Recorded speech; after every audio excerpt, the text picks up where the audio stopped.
around the inauguration and the presidential, what's happening with the presidential transition. Now, tonight's event could not be more timely in light of that, because there have been a lot of discussions about the role of fake news, influence campaigns, propaganda. There are many different names for this, and the lead up to the election results. So I'm very happy that we could be hosting this. Tonight's event could not be. I have a couple of quick announcements to make. One is that we have a hashtag for the event, which is content rules. I encourage you to engage with the Twitter community on that. Another announcement is when we do have time for the audience discussions, comments, questions, would you please, in the DC site at least, line up at the mic that's in the front of the room, and we'll try to take as many comments as we can. Now, we've assembled a great group to discuss the broad issues of content mediation and how that affects democratic values. So I think what I would like to do is to thank you for coming, both in New York and DC. Very happy that our provost is here joining us, and our vice provost, and many faculty members and colleagues from the Internet Governance Lab, the School of Communication, and other schools here, and my co-members of the Washington, D.C. chapter of the Internet Society. So thank you all for coming to the event, and what I'd like to do now is to have an introduction on the New York side, so I will turn it over to Shuli Hallak, who is the executive director of the New York chapter of the Internet Society. Thank you all for coming. Shuli. Thank you so much. And on behalf of the Internet Society of New York, I want to extend a very warm welcome to all of you that are joining us live and online. We are so excited to have our first ever joint event with our very good friends down in DC. And we very much look forward to having a few more of these, or a lot more of these actually, to bring our communities together and create more opportunities for engagement. Also from New York, we're very sorry that you have to go through all of this inauguration stuff, but it is a very timely event, and I want to thank David Vyorst, the executive director of the DC chapter, and Jolly McPhee, the president of our chapter, and the man behind all the media and live streaming, for coming up with the initial idea to do a joint event and for helping to put all of this together. I also want to thank our speakers and panelists. I'm really excited to get into this conversation. So I'll keep my comments short. And I want to especially thank Grubhub for hosting us in their beautiful New York offices. They've been a pleasure to work with, and we're really excited to be here. And most of all, I want to thank everyone that is watching and participating. And we hope you have a lot of fun. So with that, I will pass it back off to DC to David. Thank you, and thank you everybody that just thanked you also. My name is David Vyorst. I'm the executive director of the DC chapter of the Internet Society. I'd also like to thank all the people that made this important discussion happen this evening, especially our incredible speakers and respondents who will be introduced to you shortly. I'd like to thank all of our brothers in arms and sisters in arms at ISOC New York, and especially Jolly McPhee and Shuli Hallak. I'd like to thank Paul Brigner for helping us present this in Brigner Vision, the foremost in webcasting. And I'd like to especially, even more especially, thank our incredible hosts and partners at American University, particularly Laura DeNardis and Aram Sinnreich. For those of you that may not be familiar with the Internet Society, as Laura mentioned, it's a global organization that seeks to ensure the future of a free and open Internet. The Internet Policy Forum is a project undertaken by the DC chapter and the North American Bureau of the Internet Society to better engage policymakers and the public in better informed conversations about the key issues that will shape the future of the Internet and society. You can find us online. You can find us online at www.isoc-dc.org, or on Facebook, Twitter, or LinkedIn. And as a new generation comes in, you might be able to find us one day on Instagram and Snapchat. The rise of as we mentioned the elections this week in the political context for which this conversation occurs, the rise in anti-global and nativist sentiments as manifest in the Brexit vote and the US election also pose great challenges to the future of the free and open Internet that has enabled unparalleled opportunity. The spread of misinformation, fake news, and violent and extreme content threatens the very trust that underpins the and interoperability that is the Internet. Just as trust in our political institutions and the media are essential to the future of a democratic society, trust in the internet and the future of a global internet are necessary to build a free and prosperous future. Tonight, I'm very honored to present this great discussion on how misinformation spreads, the social and political and algorithmic context of this, and possible roads forward. Following our program tonight, our generous and gracious hosts at AU have provided for a reception. Because of events in town this week and without permission at all, I'm going to dub our reception here in DC the Algorithm Ball, and you're all invited. With that, I'd like to begin and introduce the newest member to ISOC-DC's council, my friend and our moderator, Aram Sinnreich, a noted author and journalist. Aram Sinnreich is an associate professor at American University School of Communications in the Communications Studies Division. Sinnreich's work focuses on the intersection of culture, law, and technology with an emphasis on subjects such as emerging media and music. He's the author of 2 books, Mashed Up, 2010, and The Piracy Crusade, 2013, and has written for publications including the New York Times, Billboard, and Wired.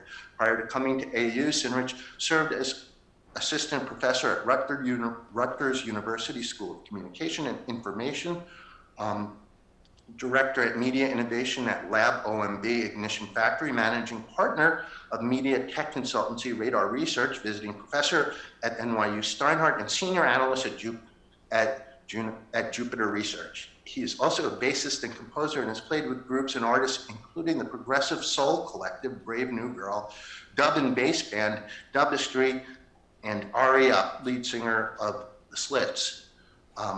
Without further ado, I'd like to introduce our moderator, Aram Sinnreich. Thank you, David, and thank you to everybody who's here. Laura and David have already set up the theme, I think, very aptly. So I will save my analytical interjections for the conversation that's to come. What I can say before I introduce our panelists is that this is a great bunch of people.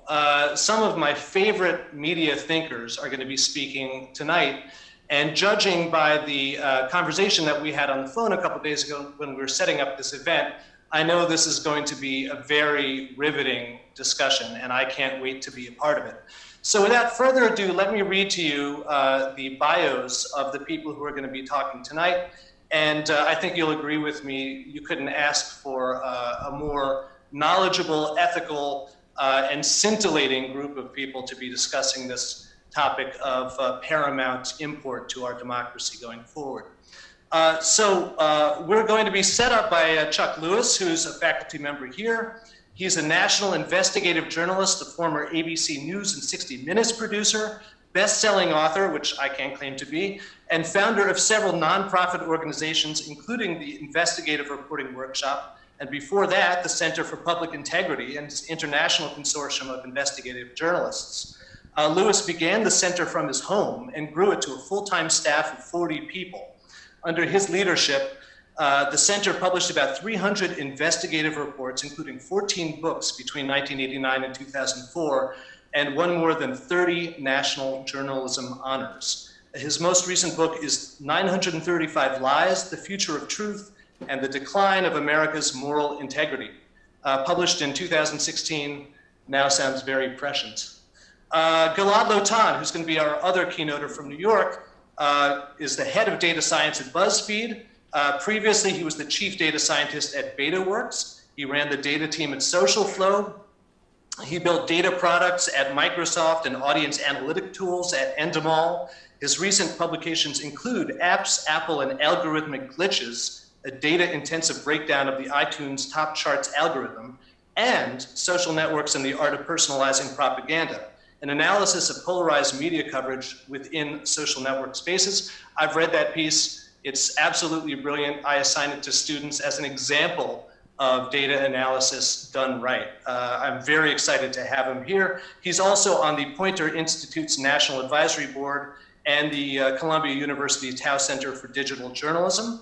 And his writing credits are very impressive. I won't read them all, otherwise we get to the end of the night. Next we have here in Washington, D.C., another favorite of mine, Jessa Lingle. She is an assistant professor at the Annenberg School for Communication at the University of Pennsylvania. Prior to that, she was a postdoctoral researcher at Microsoft Research New England, working with the Social Media Collective. I'm sure many of you are familiar with the very influential work that comes out of that collective. She received her doctorate in communication and information from Rutgers University. She has an LIS from Pratt Institute and an MA from NYU. And she's here in Washington, D.C. for the next 8 months, embedded deep within the bowels of the Library of Congress, doing all kinds of very interesting and subterranean things. Next up, I'm telling you, it just gets better and better and better. Andrew Bridges, who's also here with us in Washington, D.C., is a partner at Fenwick & West. His global practice is dedicated to trial and appellate litigation, arbitration, and strategic counseling in high-stakes matters for internet technology and consumer-focused companies with respect to new business models, media technologies, and communication platforms.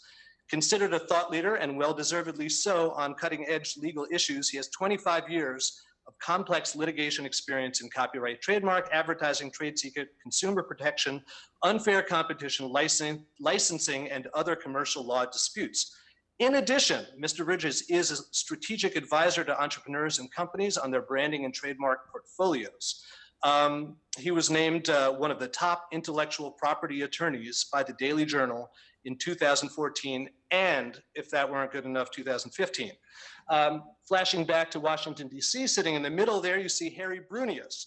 He is the editor of the Christian Science Monitor in New York, as well as writer there, where he covers politics and regional news. He's been writing for the Monitor since 1999. His first book, Better for All the World, The Secret History of Forced Sterilization and America's Quest for Racial Purity, also very prescient, was published by Alfred A. Knopf in 2006 and Vintage in 2007. The book is a narrative history of the eugenics movement in the US, tracing the lives of the victims of forced sterilization and the men and women who pioneered history's first program of genetic engineering. It was a finalist for the 2002 J. Anthony Lucas Work in Progress Award, placed on Booklist Editor's Choice 2006, and named one of the New York Public Library's 25 Books to Remember from 2006. He also moonlights as an adjunct professor of journalism at Hunter College in New York, where he also teaches about religion, journalism and literature, religion and film, and the problem of evil, which I suspect will also be very relevant tonight, Harry. Last but not least is Shuli, who you met briefly in New York. She is a digital privacy consultant, Shuli Hallak, a writer and a speaker, and the executive vice president of the Internet Society New York chapter. She specializes in making complex technical information understandable to groups of people and is passionate about explaining how tech works, especially issues related to digital privacy, so that we can all make informed decisions for ourselves. Shuli has an extensive background as a visual artist, working in editorial and commercial photography, focusing on large-scale infrastructure and industrial systems. She received her MFA in photography from the School of Visual Arts in New York City in 2005, and has had several group and solo shows in Boston, New York City, and Minneapolis. Her work has been published in Fortune, Fast Company, New York Times Magazine, Wall Street Journal, Condé Nast Portfolio, Bloomberg News, The Guardian, Slate, Orion, and others. So please join me in welcoming all of these guests, and I'm gonna pass the reins over to Chuck Lewis, who's gonna deliver opening remarks.